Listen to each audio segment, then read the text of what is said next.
ଆଜି ହେଉଛି 28 ମାର୍ଚ୍ଚ 2019 ଗୁରୁବାର। ତୁଳା ଓ କୁମ୍ଭ ରାଶିର ଘାତବାର ଓ ଘାତଚନ୍ଦ୍ର।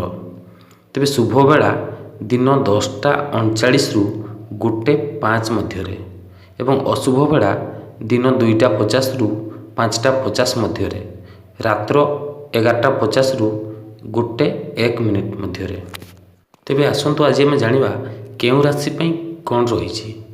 ମେଷ ରାଶି, ମନ ଅଶାନ୍ତି ମୁକ୍ତ ରହିବ। ଆପଣଙ୍କୁ ସମ୍ମାନିତ କରାଯାଇପାରେ। ନୂଆ କାମରେ ରୁଚି ବଢ଼ିବ। ପରିବାରରେ ଲାଗି ରହିଥିବା ସମସ୍ୟାର ସମାଧାନ ହୋଇଯିବ। ବ୍ୟବସାୟରେ ପରିଧି ବଢ଼ିବ। ଶୁଭ ରଙ୍ଗ ସବୁଜ। ଆରାଧନା ମା ବୁଢ଼ୀ ଠାକୁରାଣୀ।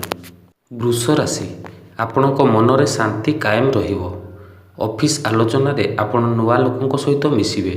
ତାଙ୍କ ଦ୍ୱାରା ଭବିଷ୍ୟତରେ ଲାଭ ମିଳିବ। ବ୍ୟବସାୟ ମାମଲାରେ ଆପଣଙ୍କ ନିର୍ଣ୍ଣୟ ଲାଭପ୍ରଦ ହେବ। ଶୁଭ ରଙ୍ଗ ମାଜେଣ୍ଡା। ଆରାଧନା ମା ଭଦ୍ରକାଳୀ।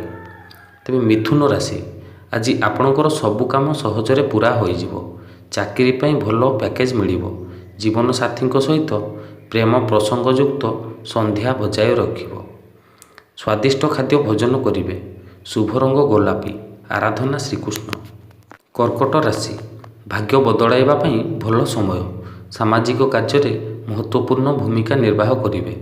ସିନିୟର ଓକିଲଙ୍କ ସହିତ ଆପଣଙ୍କ ବିବାଦ ସମ୍ବନ୍ଧରେ ପରାମର୍ଶ କରିବେ। ଶୁଭ ରଙ୍ଗ ଧଳା। ଆରାଧନା ମା ସମଲେଶ୍ୱରୀ। ସିଂହ ରାଶି, ଆପଣଙ୍କର ସକାରାତ୍ମକ ବିଚାର ଅନ୍ୟମାନଙ୍କୁ ପ୍ରଭାବିତ କରିବ। ଆପଣଙ୍କ ପାଖ ଆଖରେ ଆନନ୍ଦଦାୟକ ବାତାବରଣ ରହିବ। ଆମଦାନୀରେ ଅଚାନକ ବୃଦ୍ଧି ହେବ। ସନ୍ଧ୍ୟାରେ ମିତ୍ରଙ୍କ ସହିତ ଗପସପରେ ସମୟ କଟିବ। ଶୁଭ ରଙ୍ଗ କଫି ରଙ୍ଗ। ଆରାଧନା ମା ଅମ୍ବିକା। କନ୍ୟା ରାଶି, ଆଜି ଆପଣଙ୍କର ଆତ୍ମବିଶ୍ୱାସ ଭରି ରହିବ। ଅଫିସରେ ଆପଣଙ୍କୁ ସମସ୍ତେ ସହଯୋଗ କରିବେ। ନୂଆ କାରବାରରେ ପୁଞ୍ଜି ନିବେଶ କରିପାରନ୍ତି। ଖାଦ୍ୟ ପାନୀୟ ପ୍ରତି ସଜାଗ ରୁହନ୍ତୁ। ଶୁଭ ରଙ୍ଗ ମେରୁନ୍। ଆରାଧନା ମା ଶାରଳା। ତୁଳା ରାଶି, ଆଜି ଆପଣଙ୍କ ମନରେ ନୂଆ ନୂଆ ବିଚାର ଉତ୍ପନ୍ନ ହେବ। ଜୀବନସାଥୀଙ୍କ ସହିତ ବସି ଭବିଷ୍ୟତର ଯୋଜନା ପ୍ରସ୍ତୁତ କରିବେ। ବ୍ୟବସାୟ କ୍ଷେତ୍ରରେ ଥିବା ବ୍ୟକ୍ତିବିଶେଷଙ୍କୁ ଧନ ଲାଭର ସୁଯୋଗ ରହିଛି। ଶୁଭ ରଙ୍ଗ ଧଳା। ଆରାଧନା ହର ପାର୍ବତୀ। ବିଛା ରାଶି, ଆପଣଙ୍କ ଉର୍ଜାର ସ୍ତର ବୃଦ୍ଧି ହେବ। ନେତୃତ୍ୱ ନେବାର କ୍ଷମତା ରଙ୍ଗ ଆଣିବେ। ବ୍ୟବସାୟରେ ବଡ଼ ସଉଦା ଲାଗି ସ୍ୱାକ୍ଷର କରିବେ। ଅଫିସରେ ଆପଣଙ୍କର ରାୟ ରଖିବାର ସୁଯୋଗ ମିଳିବ। ଶୁଭ ରଙ୍ଗ ଧଳା। ଆରାଧନା ମା କାଳିଜାଇ। ଧନୁ ରାଶି, ପରିବାର ଲୋକଙ୍କ ସହିତ ତାଳମେଳ ବଜାୟ ରହିବ। ନୂଆ ଲକ୍ଷ୍ୟ ହାସଲ କରିବେ। ସଙ୍ଗୀତକାରଙ୍କୁ ପ୍ରସିଦ୍ଧି ମିଳିବ। ଘରକୁ କୌଣସି ସମ୍ପର୍କୀୟ ଆସିପାରନ୍ତି। ସ୍ୱାଦିଷ୍ଟ ଖାଦ୍ୟ ଭୋଜନ କରିବେ। ଶୁଭ ରଙ୍ଗ ବାଦାମୀ। ଆରାଧନା ଶ୍ରୀ ଗଣେଶ। ମକର ରାଶି, ଭାଗ୍ୟ ଆପଣଙ୍କୁ ସହଯୋଗ କରିବ। ସମାଜରେ ପ୍ରାଧାନ୍ୟ ବୃଦ୍ଧି କରିବାକୁ ଚେଷ୍ଟା କରିବେ।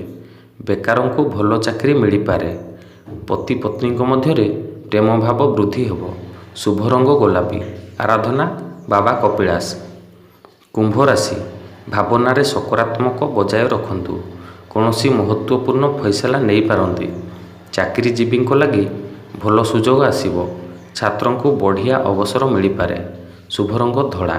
ଆରାଧନା ବାବା କପିଳାସ। ମୀନ ରାଶି, ଆର୍ଥିକ ମାମଲାରେ ସାବଧାନତାର ସହିତ କାମ କରନ୍ତୁ। ସିନିୟର ଆପଣଙ୍କ କାମକୁ ନେଇ ପ୍ରଶ୍ନ କରିପାରନ୍ତି।